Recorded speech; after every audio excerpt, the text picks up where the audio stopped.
আরজিকরের পর এসএসকেএম ও রহস্য মৃত্যু। গ্যাস্ট্রো বিল্ডিং এ ঝুলন্ত দেহে উদ্ধার হয়েছে সাফাই কর্মীর দেহ উদ্ধার। মৃতের নাম ইমরান সর্দার। 3তলা 8 নম্বর ঘরে দেহ উদ্ধার হয়।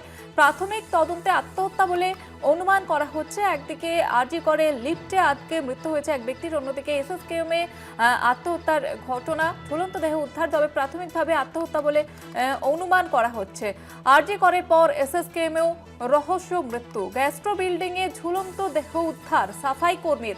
মৃতের নাম ইমরান সর্দার। 3তলার 8 নম্বর ঘরে দেহ উদ্ধার হয় এবং প্রাথমিকভাবে যেমনটা অনুমান করা হচ্ছে আত্মহত্যা।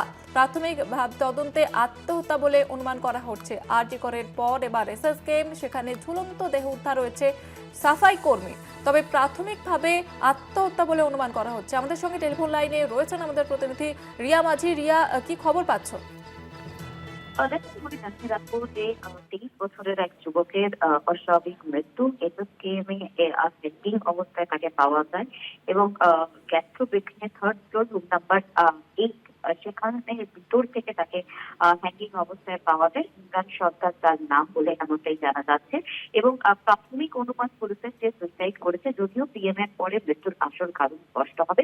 তবে বহুদিন ধরে সেখানেই তিনি সাফাই কর্মীর কাজ করত, গ্রুপ ডি স্টাফ ছিলেন তিনি বলে এমনটাই কিন্তু সূত্র মারফত জানা গিয়েছে। ধন্যবাদ জানাবো রিয়া।